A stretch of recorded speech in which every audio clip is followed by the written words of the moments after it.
Okay. You okay? Yeah, I'm good.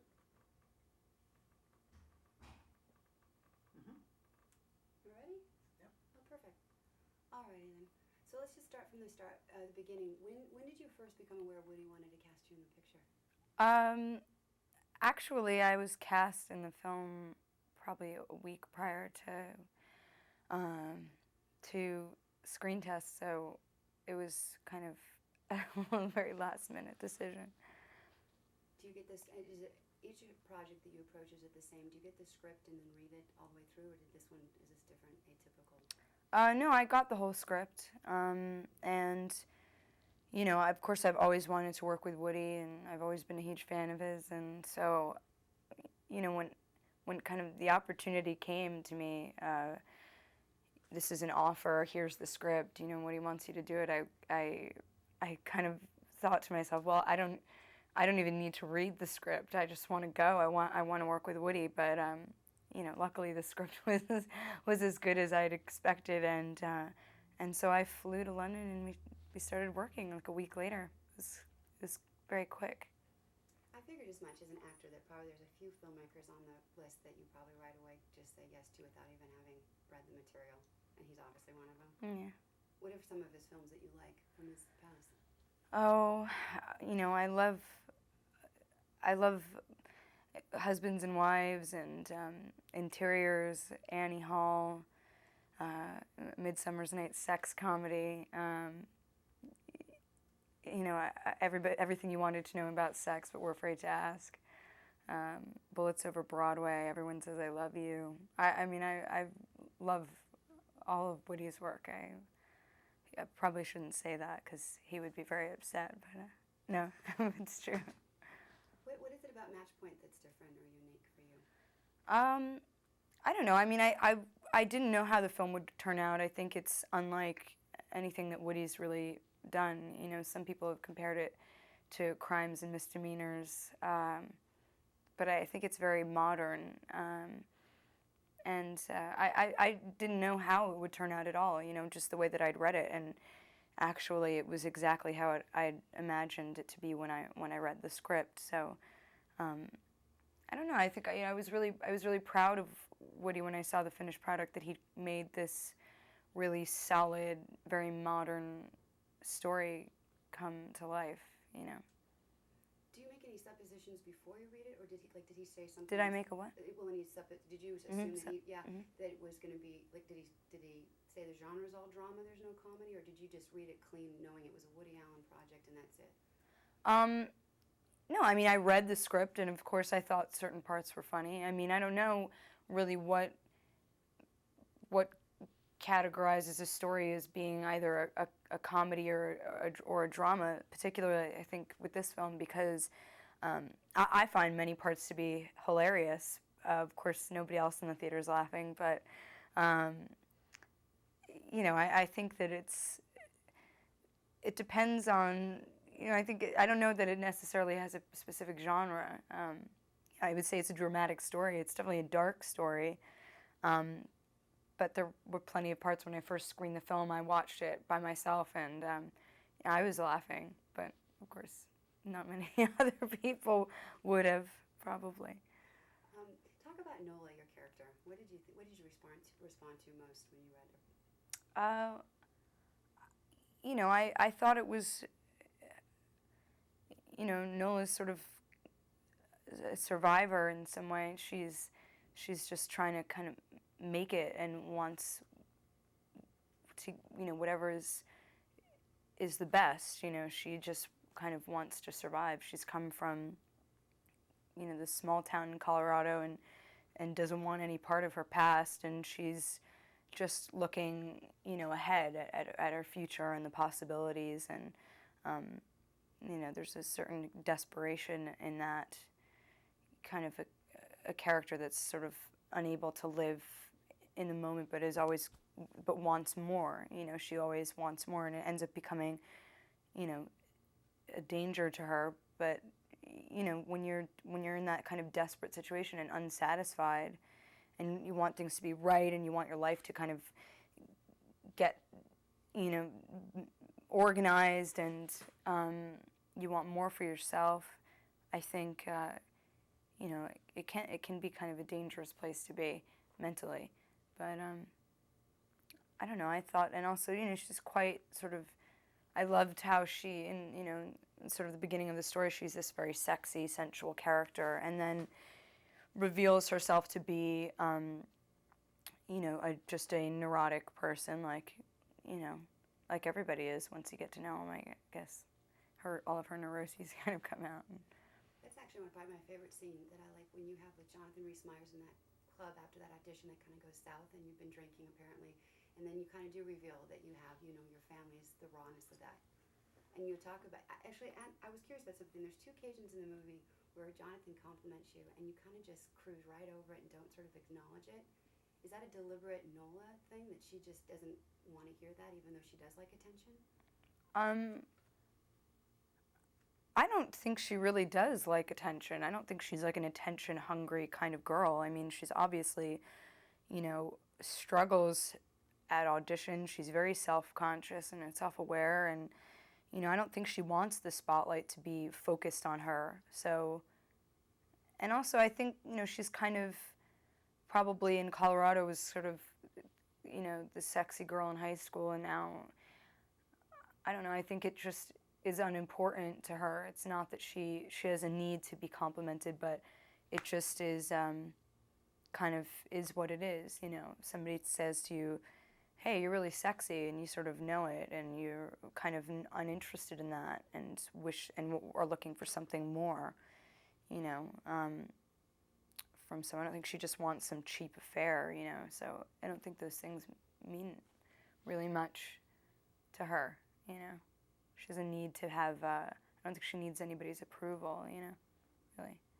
That's kind of dichotomy. She has that confidence there, but at the same time she seeks out, you know, with the acting and things. I mean, that kind of. Well, to go back to the relationship with Tom, how sincere is that? Is she with him for the right reasons?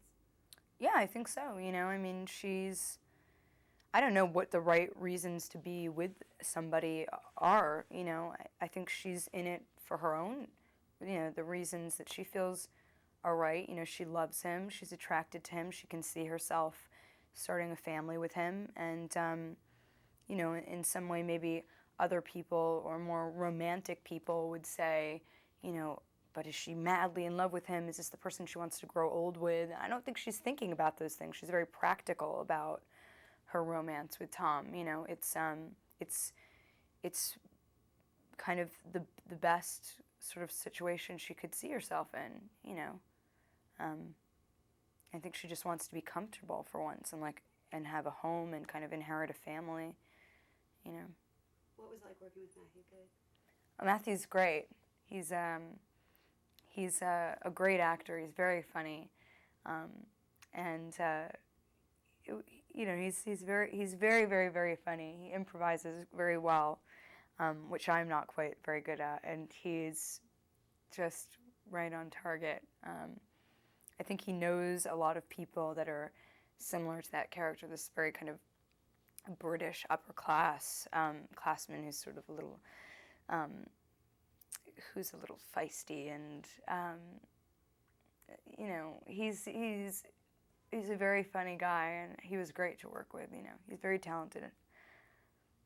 You didn't have a lot of scenes with him, but Brian Cox, I love him. Yeah, Brian's great.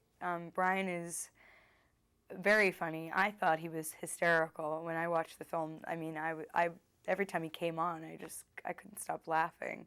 And you know, he's such a fantastic actor. I would love to work with him again. You know, in a more dramatic sort of situation or whatever. He's very funny, and he's a very funny guy. You know, it was good.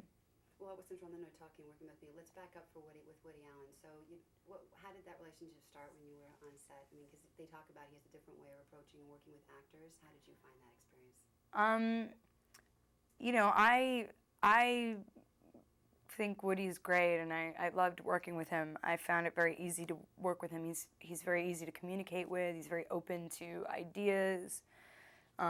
He's not aggressive or anything. He's very, you know, sort of, I think there's no he doesn't put any pressure on himself to, you know, come up with, you know, a routine for the actors to go through to like mentally get them in a certain place. You know, he can help you if you need it, and if not, you know, he's sort of the kind of guy that's like, well, you're an actor, you know, you do your job, I hired you because, you know, I believe you can do this part and have a good take on it.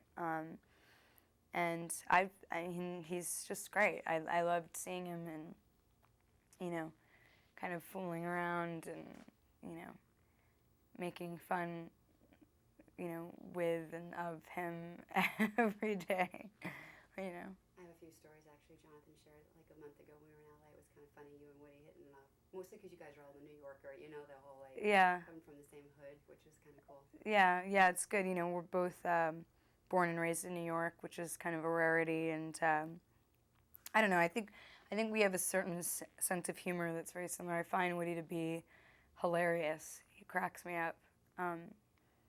And, you know, we just worked together again, and that was great to do that because I had the opportunity to act with him, which was a whole other ball game, you know.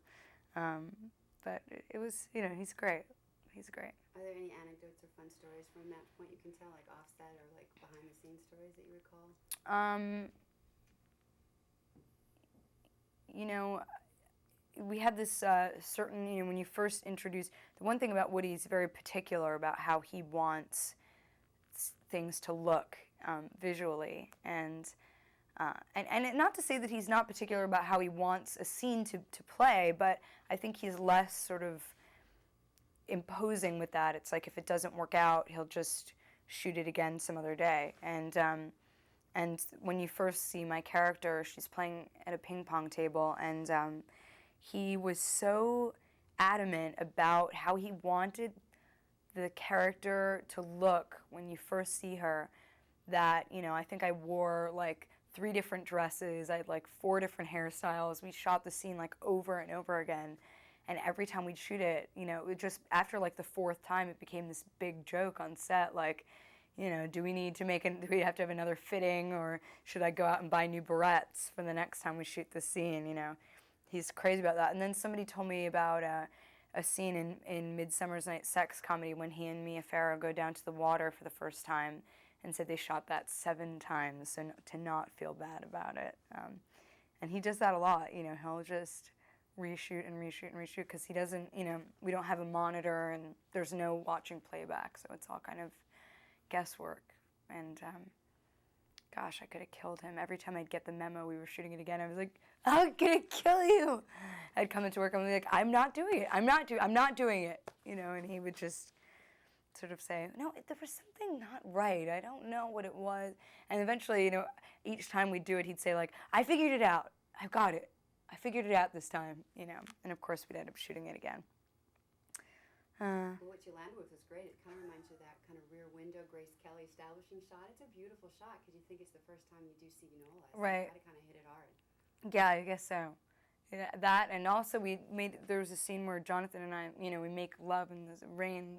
We have this, you know, crazy, you know, sexy, violent sort of sex in this wheat field.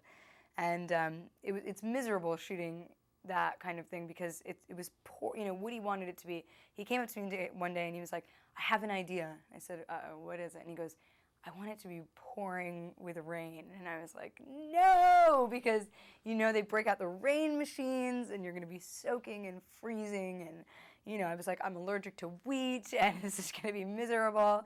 You know, of course, I woke up the next day with like a giant swollen eye, and we had to shoot that twice as well.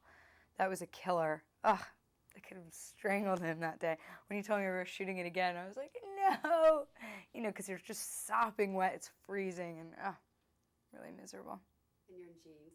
And you're in jeans, of course, which being in wet jeans is a horrible fate for anybody. We should, before I forget, it's that kind of, you know, obligatory, can you tell us a story sort of in your words, you know, if we can kind of do one of those plotline things. Would you do that for me?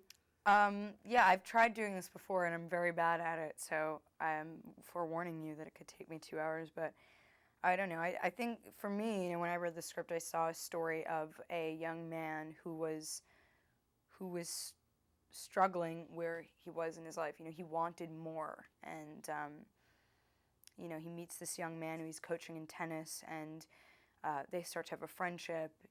He starts to date the sister of this very nice guy, and he's kind of invited into this very luxurious lifestyle, and meets his, the tennis student's fiance, has this crazy affair. And, I think that somewhere in the middle of this story, with all of that glamour and, sexuality, kind of reality hits. And I think it's a story about redemption and, kind of what it is to feel guilt, what your own personal feelings of guilt are, and how that affects you. Like, is it, can it ruin you, even though, if you don't feel guilty about something? Like, is there a greater sort of karma? I think it's a story about karma and redemption, and strangely enough, fate and luck, and I'm horrible at telling you the plot line, but... No, that's terrific. Actually, that's good. That begs the question I had, which is, I was searching so hard when I was talking to Johannson about your relationship with him in the movie Nolan, and thinking, how did you feel about his, even though it starts out and you kind of think it's just an affair one time, but then you get into the full-on affair. And presumably you fall for, I don't know, what are Nola's feelings for him? Are they genuine, legitimate, or is she just grasping on? I think that he makes her feel like his feelings for her are genuine and legitimate. I think that he kind of is a very good liar and, a good actor, and he kind of plays the game. And I think he does care about her, but, he's sexually attracted to her and wants that to go on, but, like, has a deeper relationship with his wife, in some way. I think. I don't know. Maybe not. Maybe in actuality, like, his, the best relationship he has is with himself, It's not like they have a lot in common and, have a great time together. They kind of have a one-note relationship, but he tells her these things, and she's very fragile, and, she's looking for a life. She wants to have a life with somebody. She's codependent, and she's lonely, and, she sees kind of this way out, and I think that's genuine, Yeah, no, I think so too. I just couldn't figure out if he was like a full-on sociopath or if he really cared for Nola. Like, that was the dance I couldn't figure out with him. Yeah, I don't know. I couldn't tell you myself. Let's talk about actually Johannson, working with him. What was that like? Johannson is, we came onto the project kind of, knowing that we were going to have this crazy relationship. And it's funny, when you go in knowing that, you always end up having, like, some goofy and silly, ridiculous relationship offset. Most of the times they say that dramatic actors are real goofballs, and it's the comedians that are serious about their craft. And I guess it's true in some way. Not to say that I'm not serious about my craft, but, they say that comedy is a very serious business, and, every great dramatic actor I've ever worked with has been a real goofball, and Johannson is definitely, he's very funny, he's very melodramatic. He's sort of, I would hate to say it in some way, because he would probably like it, actually. He's sort of like one of the girls in some way. He's very, like, he can be quite catty and quite, he's just a funny guy, and he's a great actor, and he always delivered on set, which is great, because Woody kind of likes to move along quickly, and you have these scenes where you're doing 4 pages of dialogue in one setup, and, it's hard to do that. I think it just is not what you expect to, it's unusual, and Johannson was great. We were able to do it together, kind of could the day before be like, oh, that scene, it's gonna be so crazy, 5 pages, what are we gonna do? And he was always there for me for comfort. He's a very nice guy, and he's so great in the film. And I think I didn't even know what he was doing until I saw the movie. It was like his performance is so complicated and intricate, and it's so layered, deeply layered, that I couldn't even grasp it until I saw, on film. Yeah. Well, that's good. Since you did see that, we can talk about 2 other elements. Well, one that you wouldn't have known until you saw it, which is the music, because music plays a really great role in all of Woody's movies, I think. Yeah. What do you think about his choice for this one? Well, Woody either uses 2 kinds of music in every film he does. He uses like a ragtime sort of that he's very fond of, music, jazz music, improvisational music from the 20s and 30s and 40s, or classical music. And in this case, it was opera. And I think the tragedy was what got him for this story. It is quite a tragedy. Certainly my character has a very tragic ending, and the story is quite tragic, just about just in regard to human behavior and the human sort of conscience. And I think also in the story as well is written this sort of mutual love for opera, and I think it's very romantic. And I think in a lot of ways the story is kind of very romantic. It's a very romantic idea. And I think that's why the music works so well. What about London? So the big thing on the street is talking about like Woody's out in New York now, and his first picture shooting on location in London. How was that experience for you watching him as an actor, and then you just being an actor in London itself? London's a great city. I'm from New York, and so I feel very comfortable in London. It's certainly a fun place to be. It's very, metropolitan. You feel, especially coming from Manhattan, like, you could easily live there. So that's good. I think it's kind of ideal to be in a place like London when you're working, because you feel like everything is available to you all the time, especially when you're working such crazy hours on a job.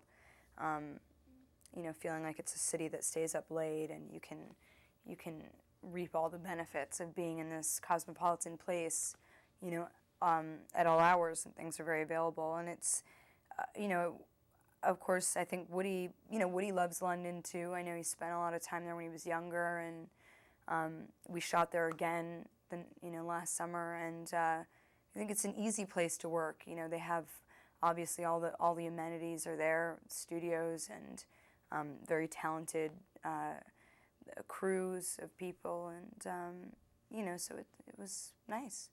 Did you sense the same sort of like postcard, like love letter to London, like you do when you get to see Woody Allen movies when they're here in New York, like those really great establishing shots of the city? Yeah, I think Woody, the difference between how London is established in this film and New York in Woody's other films is, Woody is looking at London as a tourist. So I play an American in both this film and the film we shot last summer in London.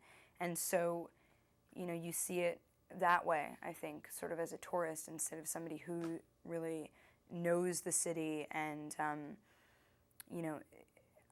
I just think it's a different way of filming it, and different way that he does it. And also, I think one of the lovely things in this film is you really get to see the country, these big estates, which I think Woody just loves. We could drive up to Oxford and shoot in these big estates, and that's a huge part of, this upper class British English lifestyle. And so in a way, yeah, I think it is a sort of postcard. You see all kind of walks of that that class of life. You see the opera, the countryside, the Tate Modern. It's very culturally rich, I think. You talked about some scenes which were fun, the fun stories. Is there one though that is more sort of poignant, or that you think moves the narrative right along, that you're in or not in, but like when you watch the movie, what's one of the more critical scenes that you kind of respond to?